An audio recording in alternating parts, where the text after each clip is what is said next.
Asna from India. Rahmatullahi wa barakatuh, Sheikh. Wa alaikum assalam wa rahmatullahi wa barakatuh. My question is it permissible to borrow money from a person who works in a bank? Jazakallah. Wa jazakum. So, borrowing money is permissible regardless of the source of this money. You see, if I have a $10 banknote, this $10 banknote is not najis, it's not impure, it's not by itself something that has to be cleansed. It depends how it was earned.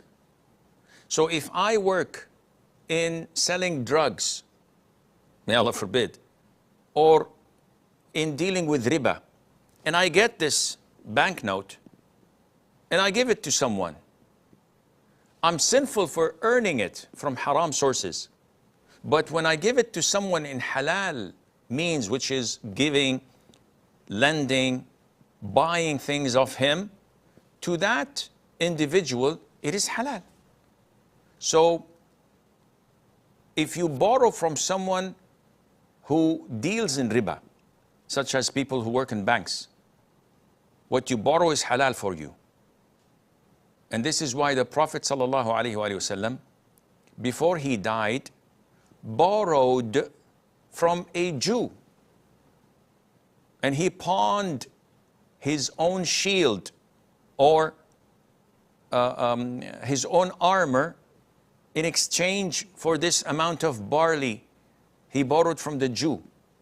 When we know that the Jews depend entirely on extortion, embezzlement, and riba.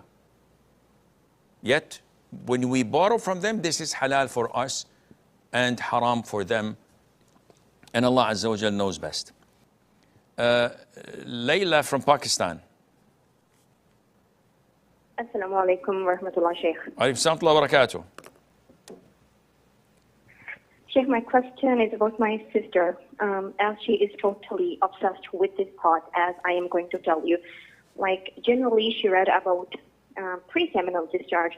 So from that time, she says that I feel scared that maybe during prayer she emits pre-seminal discharge or any kind of discharge without any cause and desire. And when she starts praying, she feels like that. And when she checks out, she finds nothing, but sometimes she finds that there is discharge. But, you know, discharge is a part of women's cycle. Because of this, she is very disturbed and she says to me, I can't do it anymore. And she's about to skip prayer. So what should you advise such person? This person should be advised to fear Allah Azza wa Jal.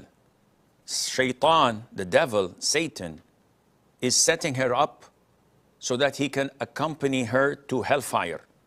And she is obeying him. And she is an obedient student of his.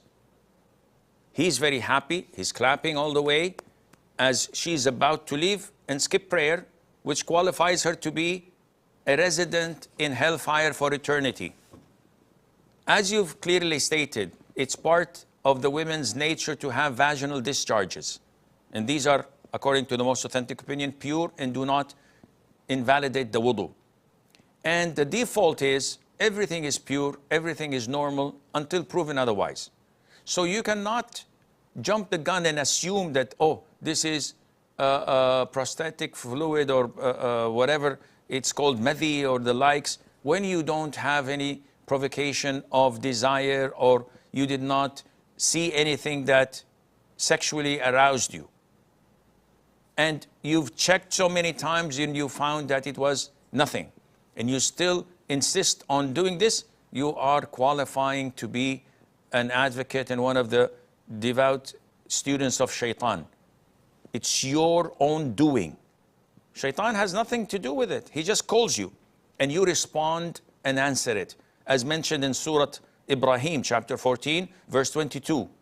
Satan says in hellfire, I had no control over you except to call you, and you responded and answered me. So don't blame me, rather blame yourselves. I'm not going to benefit you and you're not going to benefit me.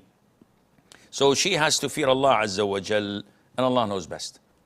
Now the name is Azim from the UK. Is it Azim as in Allah's name? This is totally haram. You should change this name and never use it. If it's Adim, which in Arabic means leather, then this is okay. So excuse me, you have to clarify. Assalamu alaikum wa rahmatullahi wa barakatuhu. Wa alaikum salam wa barakatuh.